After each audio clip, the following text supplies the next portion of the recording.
45 minutes until the aerial bombing of Undisclosed. We spilled out of the elevator onto the first floor. Carlos and Anna stayed behind, Carlos holding the door open.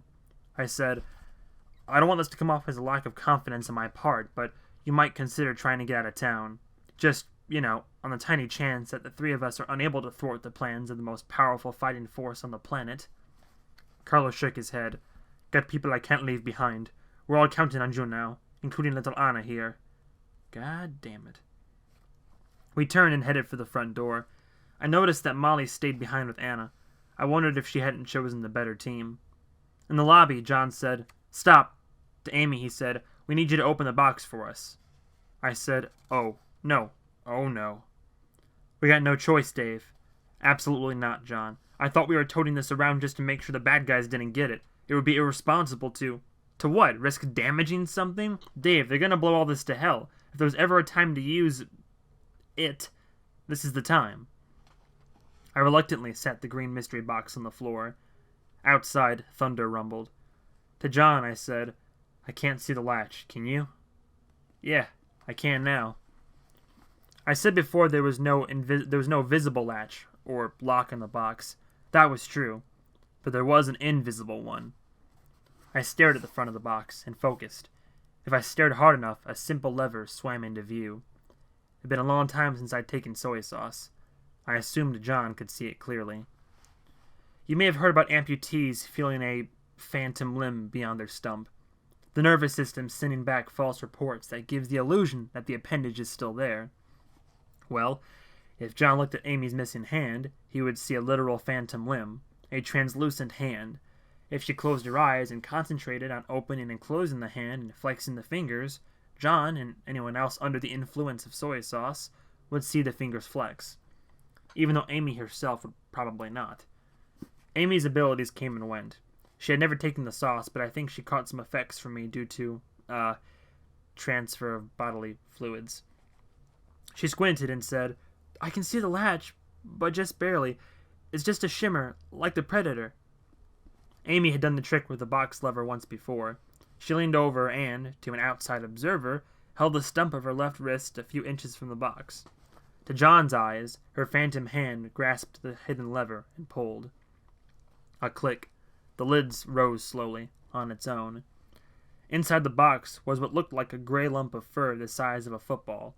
It was actually metal, and the fur was thousands of rigid metal strands, thinner than needles, standing straight up. The first time I saw it, I said the thing looked like a steel porcupine. John said it looked like a wig for a robot. The only part of the device not covered by the metallic fur was the simple metal grip at the end, where it could be picked up. On the handle was a trigger. It was a gun. What did it do? Well... Back in the summer, after we lifted the box from the convoy, we had brought it home and spent several days figuring out the ghost latch. We then stared at the object inside for a bit and debated what to do. John dubbed the thing the fur gun because he had decided on it was some kind of weapon and, of course, it had that metal fur on it. Then, late one night, John and I had gotten good and drunk and taken the fur gun out to a field to test fire it. John set up 3 green Heineken beer bottles on a log, then pointed the furry gun thing and squeezed the trigger. The device made a sort of honking sound, like some people make when they blow their nose. There was a strange ripple in the air, like the heat-warped space above a fire. The beer bottle on the far right was suddenly 5 times bigger than it was before. John had cheered and whooped, and declared the device to be an enlarging ray. He said he'd point it at cornfields and use it to cure world hunger. He fired it again, aiming at the next bottle. It stayed the same size, only turned white. When we approached it, we realized the bottle had been turned into a bottle-shaped pile of mashed potatoes. John stated he would still use it to cure world hunger, but more importantly, he pointed out that he had been thinking of mashed potatoes at the exact moment he had pulled the trigger, and speculated that the gun could react to your thoughts somehow. We fired at the 3rd bottle, and it immediately turned into a double-ended dildo. A black one. John said this confirmed his theory. He then handed the fur gun to me, and I fired at the 1st bottle. That bottle, and the dildo, and the log, and the ground, all were consumed in a ball of fire so bright it looked like a miniature sun had landed in the middle of the field. The blast was so intense that John and I were blinded for half an hour later. and saw blue-white spots in front of our eyes for most of a day. When the fire subsided, there was a 20-foot circle of earth in front of us that had been scorched into black glass. The papers said the light was reported by witnesses 6 miles away. The next morning, we sat at my kitchen table, my head pounding, eating Amy's macaroni and cheese-filled omelets and staring at the green box in front of us. John said, "I want to try it again tonight." Amy shook her head. "Come on, somebody's going to get hurt." I said, "Yeah, it clearly doesn't work." John said, We don't know that. We just have to learn how to use it." I shook my head. "No, remember the truck, and what happened to the guys guarding the thing. If they couldn't control it, and they built the damned thing, well, in our hands, we might as well be cramming gunpowder and ball bearings up our assholes." John said, "See, I got a different theory. I don't think they built it. I think they found it, and had no idea what to do with it. But here's the thing. At the moment when you were taking your piss turn off the tower, I was thinking back to the best birthday present I ever got. I was 9. My uncle had gone to a garage sale and found, for $10, a cardboard box of G.I. Joe action figures. Even had all their guns, backpacks, and everything. There are more than 30 of them in there. Somebody's entire collection. Then, well, you saw what happened to the men in the truck. I made it happen, Dave, with my mind, from 1,000 feet away. We can master this thing. We just need to practice." Amy said, "You almost started a forest fire." "Dave did. We'll be more careful next time." Amy set a plate in front of him and said, "Uh-huh. You just turned a truck full of people into toys. But either way, good luck opening the box without me." Needless to say, it was never opened again. Until today. I reached in and took the fur gun by the handle. John said, Oh no. "What?" "I actually agree that the gun isn't safe in your hands. Give it to me." Amy said, "I'll take it." She did. I said, "What am I supposed to use?" John said, "We shouldn't have to use anything at all. We get to a door, one of the wormhole doors, and we go right to the water tower. We break their jammer thing, everybody's phones work again, the world sees the city isn't full of zombies, and the bad guys got no choice but to call off the bombing. Tenant goes to jail, and we all go to Waffle House and have breakfast."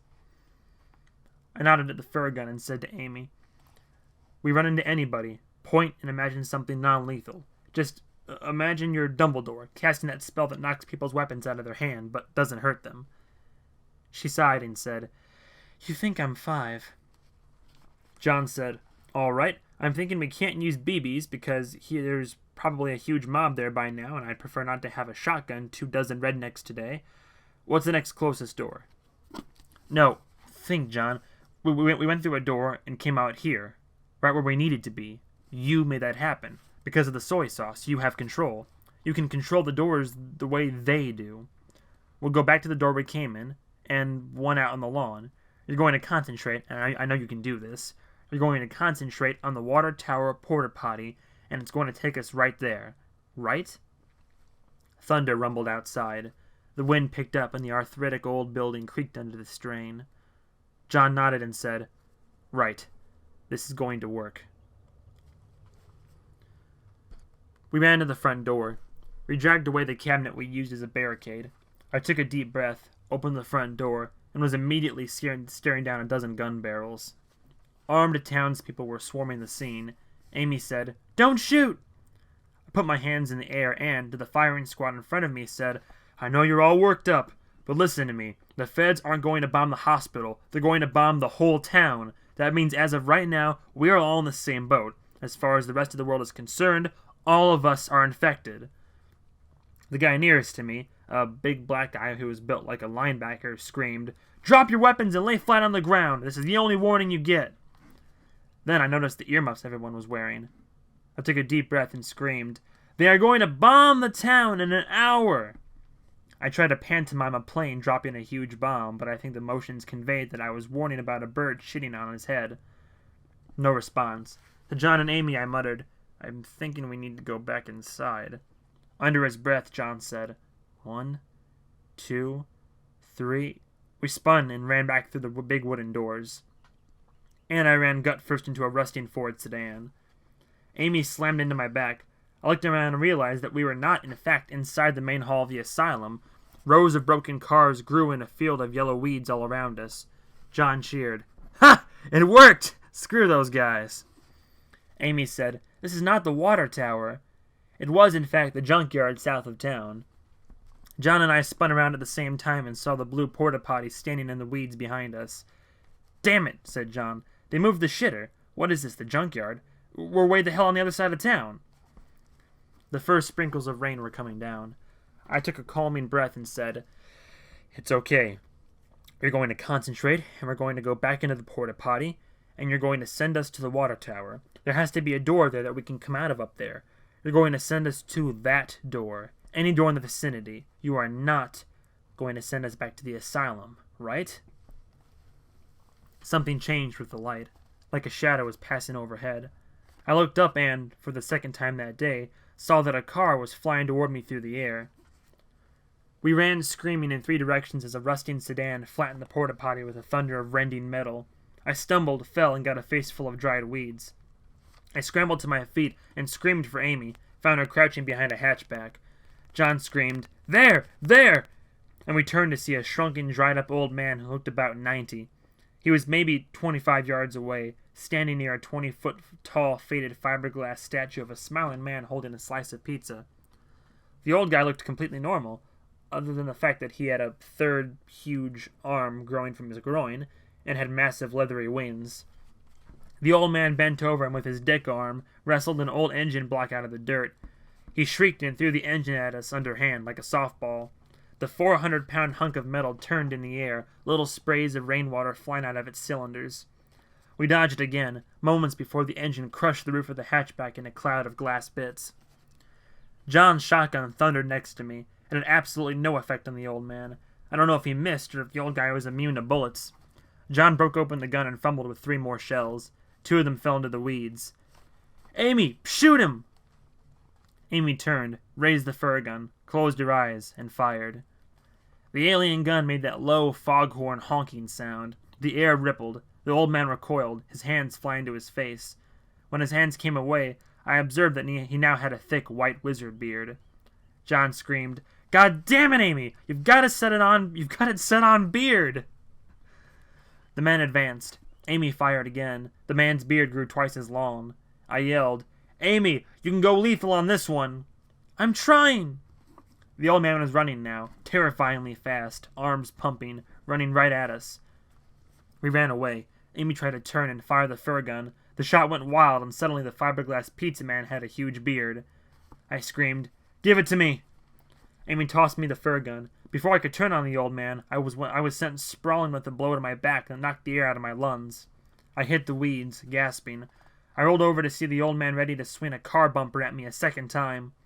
I pointed the fur gun up at the old fart. I squeezed the trigger. The gun went off with a booming sound that shook the earth. There was a gut-wrenching impact, and the man was disintegrated into a fine red mist. The grass burned in the spot where he had stood. The soil itself charred.